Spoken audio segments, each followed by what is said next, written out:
Welcome to a new episode of the brand called You. Today I have a good friend, a very, very young lady who's built an amazing business. Priyanka Mittal, welcome to the show. Thank you. Thank you for having me. Priyanka is a bachelor's from the University of California. She is from Harvard Business School. She is a director of KRBL, which is the world's largest rice millers and exporters of the India Gate and other brands. Priyanka is a member of the YPO, which I am also a member of. She's a member of CII, ASSOCHAM, FICCI, and FIEO. And more importantly, she is an advisor to Women Political Leaders Global Forum. My God, what an amazing achievement at such a young age. Well done. Thank you. Priyanka, your family business was founded in 1889 by your great grandfather. Tell us about the journey of this business over the last 140, 150 years. So, my great great grandfather started the business. They moved from Rajasthan to a place called Lailpur in Pakistan, which is now called Faisalabad, and it was actually a very industrious town. And I'm told, when they moved, it was much like they started the journey as entrepreneurs, and they had a very successful run, which culminated into banking, mustard seed oil business, cotton, largely the major agricultural produce of the day. And at that time, banking became the primary business. They got into charitable institutions very early on. So I understand, and I'm told by my grandfather, that they did education institutions, colleges, akin to hospitals. And this was all pre-partition. This was all Okay. pre-partition. Okay. So, they were very big on education. So, we are Marwari family, and being industrious is part of our DNA. Correct. But there was a lot of impetus on educating. So my grandfather was an educated person, and as was my grandmother. And then partition happened, Yeah.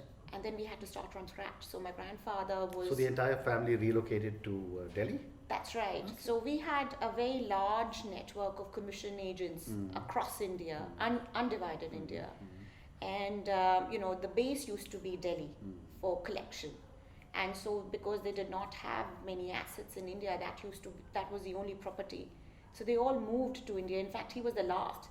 So I must tell you that we were amongst the last family that came in. Wow. Because my great grandfather didn't want to move. He said, "This is my home, and we are going to remain." But I think we were very close to Gandhiji as a family, and we ran a lot of his initiatives on educating women, child, etc., etc. That it was actually requested that we actually come over. Okay. So we were amongst the last family. I'm told the last train that actually came to India. We Brought came your on, family. brought the family here. Wonderful. And my grandmother tells me that she had a napkin, a handkerchief, pardon me, on her waist, and that was snatched from her. And she says, "Well, this is this is not your property anymore." So yeah, some really Amazing. emotional memories, but yes. So very- tell me, what does KRBL stand for all our listeners? So KRBL actually is the name of the two founders, two Okay. brothers who started the business, Khushiram and Bihari Lal. Okay. So Khushiramji did not have any children, and he started a dharamshala in Haridwar, Okay. which is actually still operated Wow. by us and maintained by us. Wow. And Bihari Lalji, so we are the fifth generation of the Bihari Lalji family. Amazing. And you've been involved with the business since 2001. That's right. How has your journey been in the world of commodities? Yeah, so it's actually been very tumultuous, red, yet very, very gratifying. I am the only woman in the Indian rice industry I was space, going to ask you that. and I am one of the two in the world, I'm told. So I would always go out and Amazing. say that I'm the only one, and I was corrected last year at Harvard Business School that wherein another lady approached me and said, "I'm the other one," and she's in Arkansas. Okay. So we are one of two that head rice business. It's because it's a male bastion, getting initial buy-ins was very hard. And in all candidness, I think I faced more internal challenges than external challenges. Because, you want to be first accepted as a co-worker, then as a manager, then as a boss, and then as a leader. Correct. And when you're surrounded by men, you're constantly having to revalidate your leadership skills and your leadership potential. So yes, but I think externally it was a very gratifying journey. Contrary to the prejudices on Middle East and other parts of Asia, actually the buy-in was very, very easy and very collaborative. The journey has been very, very gratifying. Wonderful. So Priyanka, Basmati is a very, very aspirational product for the masses in India. Right. How has the layman in India, when I say layman, the average consumer, been able to understand and differentiate the different types of basmati rice and the other kinds of rice? Because someone was mentioning that in rice you can ask for any mix and you'll get that. That's right. So this industry, while it's a glowing sunshine industry for India, it also has some challenges, and one of the challenges you've outlined. So Basmati pre-1990s and post-1990s is a different story. So pre-1990 it was a 100% export product. There was very little market because the product was really expensive. Very few Indian consumers could afford it. And it was actually our chairman, my father's vision, to mainstream it, to make it affordable. And in 1990s, the first success story happened with Pusa's hybridization project. And Pusa Basmati 1 was introduced. Much to the discernment of the industry, we faced a lot of opposition. And Pusa had to fight its own battle, and KRBL sort of grandfathered and protected that cause and got its due recognition. So it was much like KRBL's journey of finding validation and accreditation. And that actually brought about a revolution in the Basmati market. Okay. It mainstreamed Basmati into the Indian market because it made the product affordable. Yeah. That was one. And today, I think because of the penetration of Indian brands, because of the education, because of the marketing dollars that are spent on the brand, the understanding on the commodity is fairly evolved. So, consumers now primarily differentiate Basmati on account of aging. So, is it a 2 years age? Is it a 1 year age? Is it a non-aged? Second is brokens, which is very, very widely understood in the market. So whether it's a whole grain, whether it's a tebar, which is 3/4, whether it's a dubar, which is a 2/3, and then there are whole gradations, of brokens when consumers buy basis price point. So not only has it become not just an aspiration, we've made Basmati accessible to even the poor man. That's wonderful. So that I think has brought about great gains for India. That's true. Amazing. So, when I was reading about you, I was reading that you're interested in food security and sustainability, hunger and malnutrition, supply chain and food storage. And just before we started talking formally on this interview, you also spoke about politicization of food. Right. Give me your views on some of these topics. Wow, that's really broad. So food security and sustainability I was introduced very early on to those topics because that is the ethos on which we run KRBL.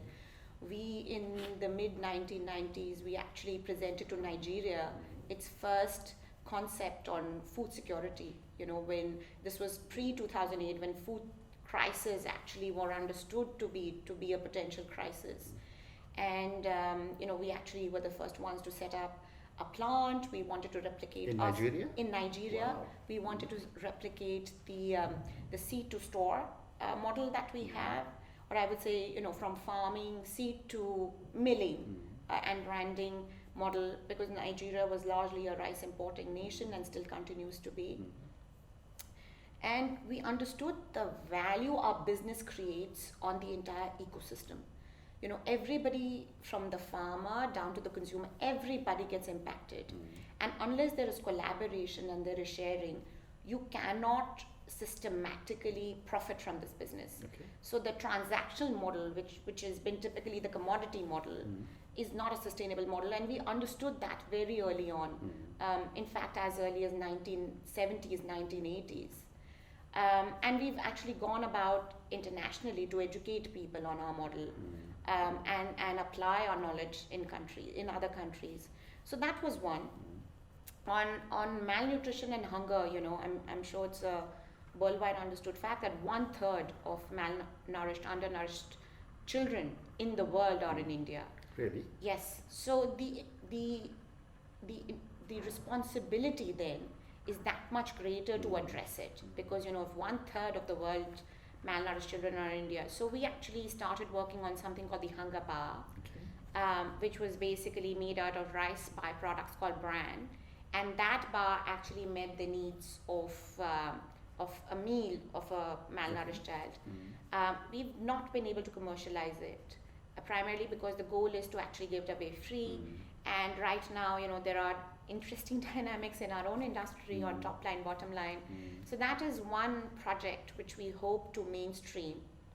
That is one. Second, we are very active with the Akshay Patra Foundation on the midday meal program. I think that's a brilliant initiative. And we are hoping to deepen our engagement with them. We've started with one kitchen, and the idea is actually over the years and the future to increase that engagement. On storage and warehousing, I think India loses, and depending on which data you read, anywhere from 12 to 14% of grain is wasted because of poor storage. And government has done fantastic amount of work on encouraging industry to build warehousing. E-commerce websites have done again great amount of work. And you have a lot of your own warehouses also? Yes, so 100% of our product is actually stored in our warehouses. We have close to 6 million square foot of warehousing space. So no more, when I'm much older than you, but when I used to be with ITC, I used to run the entire commodities thing for a few years in Singapore. The nightmare pictures used to be rice and wheat with the Food Corporation of India lying out in the rain and rotting. That's right. Has that been changed completely now? It has largely been mitigated, by FCI. I wouldn't say it's been addressed completely. There's a lot of work that still needs to be done. There's a lot of impetus now from the government focus on trying to find channel partners who can do a better job. There's a lot of focus now on implementation of technology, on monitoring stocks, movement of stocks. So, largely stocks get stuck at a point when, onward communication is not there or movement of product is not there. So I think technology has enabled that. So rather than, rotting at one place, if there's spare warehousing capacity in one depot, then stocks are promptly moved. I think FCI has also systemized its procurement. And I think that's also brought in some efficiencies. Is it 100% addressed? Absolutely not. Is there room to grow and improve? Absolutely.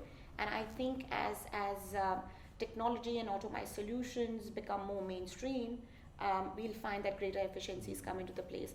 But I think, food distribution, I would say procurement and distribution, unless there is a privatization initiative or a public-private partnership, I think 100% realization of the efficiencies would take longer. I'm not saying it wouldn't happen, but it would just take longer. And I think the government is cognizant of that. So, rice and wheat are two of those staple grains in our country, as I'm sure they are in most other parts of the world.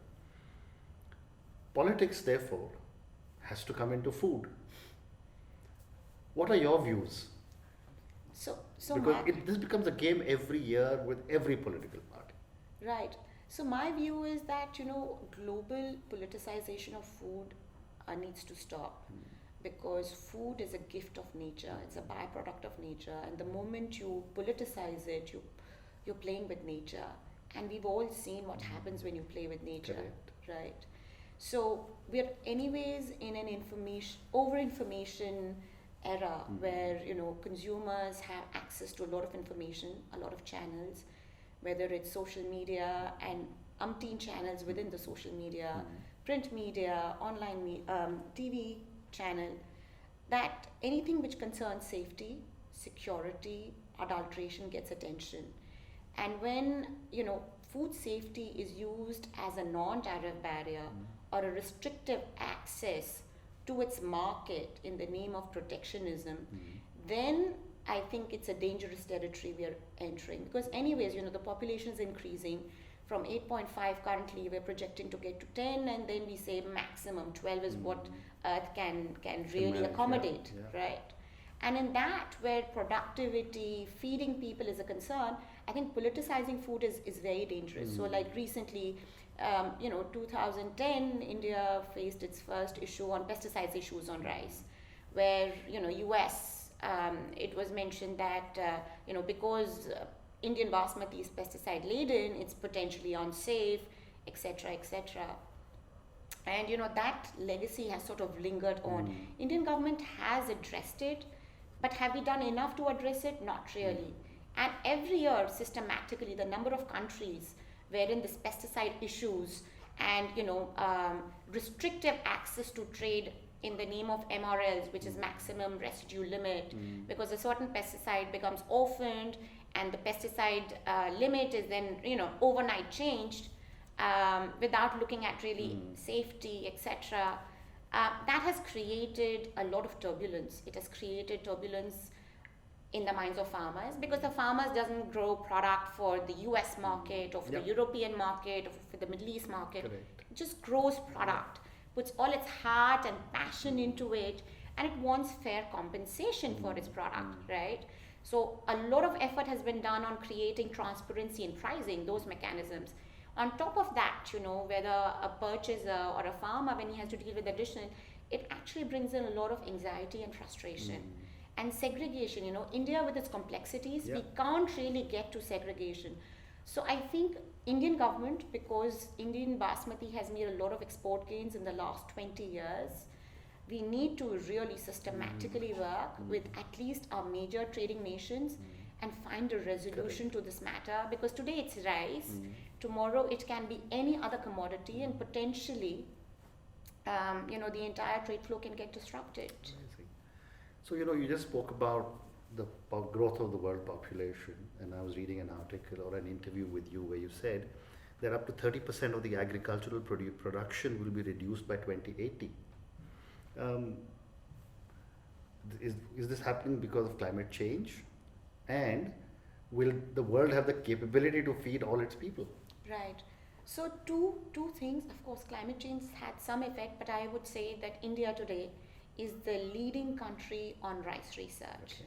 And in terms of gene pool collection, in terms of gains on productivity, working on varieties, using non-GMO route to address those gains. So, for example, Pusa Institute has done phenomenal work on reducing duration, increasing strength of the stock, so lodging doesn't happen. Delivering certain immunity. So blast is a very common fungicide issue in rice, addressing that. Late flowering. So now our winters are not as pronounced in the north as they used to be, right? And the grains require a certain amount of cooling.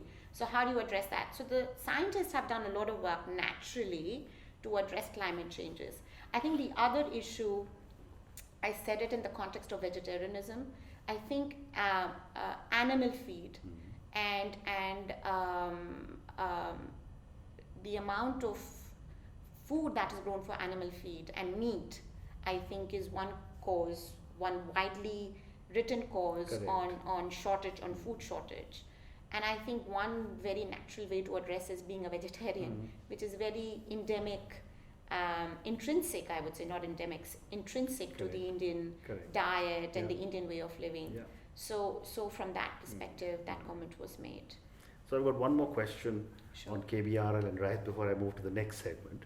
And that is, you said you're a brands person. And again, you have said that customers align with brands. You've got India Gate brand and you've got a whole lot of other brands. What is your philosophy of branding basmati rice and aligning it with customer needs? So I think brands are individuals, they are human beings. Correct. They have emotions, moods, personalities, personas, and they're like children, so when they're adolescent, the needs are different. When they're teenagers, their needs are different, and when they're an adult, the needs are different. Well said. So with India Gate, our journey has been very, very educative. I'll tell you the mandate with which India Gate was formed. It was actually to put the best of India to the world, to present the best of India to the world, because India Gate was christened when the Make in India was not fancy, and Right. people would write Make in India in a 0.6 font on the back of the pack, True. right? And we wanted to put it on the face of the pack to make it front and center. And it was because, in commodity trading, Ashutosh, you'd Yeah. probably agree, there's not a lot of respect on part of Indian suppliers, And so this was really a fight for dignity and respect, that we are Indian, so that was one. Second was to build a respectable global Indian brand. The aspiration was to be global from the very beginning. And so we started with that. With regard to branding, I think the premise has been transparency and ethics. Okay. So the trust that we earned was very early, and I'll tell you, there was something called Sharbati very early on when we got into branding, which was called Basmati. And we had a brand called Aarti. So it was not India Gate, it was a brand called Aarti. And when we got into the branding space in India, we said we will not call it Basmati because it's not Basmati, and we'll call it premium rice. And our head of sales at that point in time came to us and said, you won't be able to sell anything. And the decision was taken by my father was that, then I'll just take my chances, but we will never, ever call it something which is not. And so we think that, that trust, I think, is a very important component. Correct. And you can lose it very quickly. So like there are brands like India Gate Classic, which are 2 years old, where if we run out of product, we just simply stop selling, And in a business like ours, where blending is very, very rampant, you could easily blend and still service the market. And so then the idea is, no, be honest, be transparent. That has been the other mandate. Third has been, we have been very receptive, and brand has evolved as consumers have evolved. Our communication has evolved. Our packaging has evolved. But the ethos of delivering more, consistently more than what you pay for it, has been the third pillar, I would say, in branding, because it's whether you're servicing the premium end or you're servicing the value end, I think the value aspect is very critical. So long as you're delivering more than what you're charging, you'll always be in business. I agree. So that has been that's very, very, very wise words indeed for branding. And I love branding myself, and everything you say resonates with me. Thank you. So let's move, Priyanka, to the next part, and that is about you personally. You play a very prominent role in various organizations. What fascinated me the most was your association with the Women Political Leaders Global Forum. Talk to me a little bit about what this forum does and the role that you play. So this forum was started by an MP from Germany, Silvana Koch-Marin, and she continues to lead it. So it was it is a European Parliament initiative, and the mandate is actually to increase women parliamentarians in politics. And actually, it's a women leadership cause, and that's how I got associated to it, because women leaders across sectors, whether it's the public sector, the private sector, the government, or the civil society, play a fascinating role and a very motivating and an empowering role in the government, or in all aspects, I would say, not just in the government. Now, India has been a front runner on encouraging women in politics, Correct. right? Started off very early. But in the other parts of the world, it's not so. So I would say my engagement and through my interactions, what I've learned is India, Asia, and Africa actually much ahead on encouraging women to be political leaders than the West. Yeah. Because we've had, one women prime minister, whereas the US has yet to have a women president, right? So it was that. Second was, as women leaders, whether we're in politics or in business or in civil society, how can you collaborate to create consistent value? Correct. That is the other mandate, because if politicians act alone, and if the corporate sector acts alone and the civil society acts alone, there's not a lot of value that's created. So together, what synergies can you create? And third is addressing real issues, because when there are too many men in the room, there's a lot of testosterone. I agree. And with women, the conversation is around families, around children, around food, around education, etc. So the idea is to have real conversations and possibly look at solutions. In fact, my personal belief has always been that, and I worked with a lot of ladies in the companies that I owned and where I worked. I think women are much more ethical in work and much more hardworking. And contrary to popular belief, women gossip less than men. I would agree to that. I would agree to that wholeheartedly. So I spoke at the European Parliament, and I still remember saying that it was something that everybody had a good laugh. That when women get a raise, the first thing that they would do is buy something for the house. Correct. Right? They'd get a gift for the children, something for the house. We've seen a lot of gains in our industry with women participation. In fact, we were amongst the first in our industry to have women on the shop floor. And Ashutosh, I can tell you, I mean, the immediate gains that I saw was tremendous. Our productivity went up almost 5.5%. Wastages went down, 1.5%, and the sheer volume of product that we do, I mean, those percentages create a lot of financial value at the end of the day. So overall motivation is high. Men used to, small things on the plant side. Men would have pan masala and all of that. And, with women around, women would actually call them out. Yeah. Say, you know what, you can't Stop do this. that as Correct. per HACCP standards. Yeah. You got to stop or you won't be allowed to enter. So we've seen a lot of I discipline being initiated. I agree. So yeah, that is one initiative which is very close to my heart, is gender parity. Wonderful. I agree with you. Yeah. You had an amazing run, very successful, part of a big family, of course, but leading a commodities business, and you said one of two ladies at the helm of affairs in rice. What would be 3 adjectives that define you as an individual? So I would say first is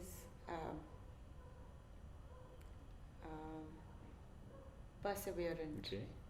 This industry requires a lot of tenacity Mm-hmm. and persistence. And I think you acquire that just being in the industry for a very long time. Correct. That is one. The second I would say is focus, because there are too many factors that can distract you, and so long as you remain focused on the goal, whether the times are good or bad, determines success. And when your decisions have an impact on thousands and thousands directly and indirectly, you need to ensure that you don't lose focus, Correct. either in good times or in bad times. Absolutely. And the third, I think that defines me is my belief in, I call it now consciousness, not even God, in consciousness, that Okay. we are simply playing a part in this entire cosmos, that this is a journey, and so long as we deliver a net positive from the time we start to the time we end, that we've played our part. So whether it's running a rice company or being at home, executing your roles, I think playing the part is, and being part, having that realization that you're part of the cosmos, that consciousness is very important. Amazing. So those 3 define me, I would say. Amazing. That's very well said. Priyanka, thank you very much. Thank you. It's been an absolutely incredible chat with you. I wish you lots and lots of success in rice and in everything else that you do. Thank you for Thank you having very me. much.